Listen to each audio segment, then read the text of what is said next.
Hi good morning friends, ఎలా ఉన్నారు? నేనైతే నా దినచర్యని ఈరోజు నా కూతుర్ని ముద్దు పెట్టుకొని స్టార్ట్ చేద్దామని అనుకున్నాను.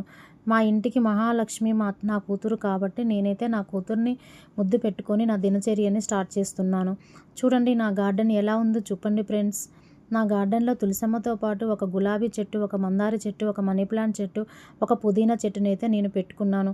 ఎందుకంటే అది కిరాయి ఇల్లు కాబట్టి అక్కడ ప్లేస్ కూడా లేదు కాబట్టి నేను కొన్ని చెట్లు మాత్రమే నాటుకోవడం జరిగింది.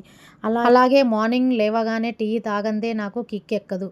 100 ఆరైనా 6 100 లోటెడ్ టీ తాగందే నాకు కిక్కు రాదు. టీ తాగితేనే నాకు పని చేయడానికి కుదురుతుంది.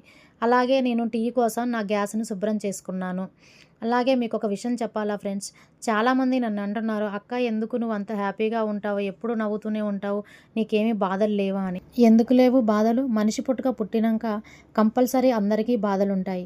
బాధలు లేని మనిషి అనేవాడు భూమి మీద ఎవరూ ఉండరు. సో అందరికీ బాధలు ఉంటాయి. బాధపడుకుంటూ కూర్చుంటే మనకెవ్వరూ పెట్టరు. సో నేను డబ్బు లేదనే బాధ కన్నా నన్ను నా అయిన వాళ్ళు పెట్టిన బాధలే ఎక్కువ ఉన్నాయి. అవే నన్ను ప్రతిక్షణం బాధిస్తూ ఉంటాయి. నేను చాలాసార్లు బాధపడిన సందర్భాలు ఉన్నాయి. ఎందుకంటే పక్క వాళ్ళు, బయట వాళ్ళు ఎవరో కాదు నన్ను బాధ పెట్టిన వాళ్ళు. నా సొంత వాళ్ళు, నా అయిన వాళ్ళు మాత్రమే నన్ను బాధ పెట్టారు.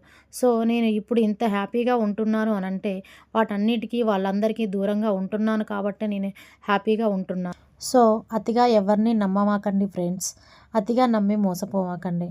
అందులో అయిన వాళ్ళని నమ్మి మరీ మోసపోమాకండి. ఎందుకు చెప్తున్నానో అర్థం చేసుకోండి.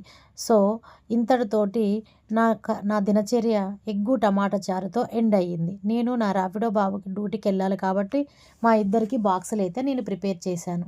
అంతే. నా వీడియో కనుక మీకు నచ్చినట్టయితే లైక్, షేర్, సబ్స్క్రైబ్ చేసుకోండి. నేను రెడీ అవ్వాలి. రెడీ అయిన తర్వాత డ్యూటీకి వెళ్తున్నాము.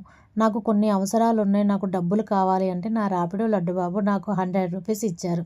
So thank you so much laddu Babu.